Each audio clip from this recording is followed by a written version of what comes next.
Mission order mo, bro. Asan ang mission order mo? Akin na, Mr. Sabi niya siya tatawag. Corbera. Mr.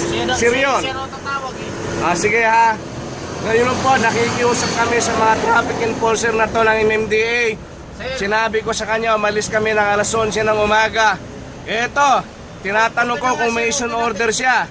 Anong sabi mo? Asan ang mission order mo, Brad? Sir, pahiram lang Hoy, po tayo ng lisensya. pairam din ang mission order mo. Uy! Sabi mo ngayon na taxpayer ka rin.